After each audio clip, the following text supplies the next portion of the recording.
সবাই দেখছে যে রাজা উলঙ্গ, তবু সবাই হাততালি দিচ্ছে। সবাই চেঁচিয়ে বলছে, সাবাস সাবাস। কারো মনে সংস্কার, কারো ভয়, কেউ বা নিজের বুদ্ধি অন্য মানুষের কাছে বন্ধক দিয়েছে, কেউ বা পরান্নভোজী, কেউ কৃপা প্রার্থী, উমেদার, প্রবঞ্চক, কেউ ভাবছে রাজবস্ত্র সত্যি অতীব সূক্ষ্ম, চোখে পড়ছে না যদিও, তবু আছে, অন্তত থাকাটা কিছু অসম্ভব নয়।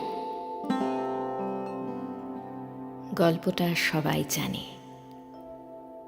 কিন্তু সেই গল্পের ভিতরে শুধুই প্রশস্তি বাক্য উচ্চারক, কিছু আপাদমস্তক ভীতু, ফন্দিবাজ অথবা নির্বোধস্থাপক ছিল না। একটি শিশু ছিল, সত্যবাদী, সরল, সাহসী একটি শিশু।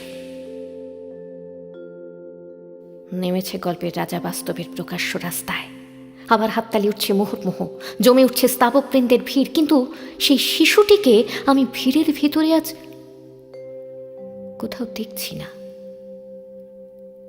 শিশুটি কোথায় গেল? কেউ কি কোথাও তাকে কোনো পাহাড়ের গোপন গুহায় লুকিয়ে রেখেছে? নাকি সে পাথর, ঘাস, মাটি নিয়ে খেলতে খেলতে ঘুমিয়ে পড়েছে কোনো দূর নির্জন নদীর ধারে, কিংবা কোনো প্রান্তরের গাছের ছায়ায়?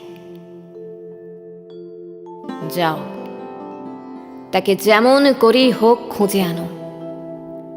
শেষ একবার এই উলঙ্গ রাজার সামনে নির্ভয়ে দাঁড়াক। শেষ একবার এই হাততালির ঊর্ধ্বে গলা তুলে জিজ্ঞাসা করুক, রাজা, তোর কাপড় কোথায়?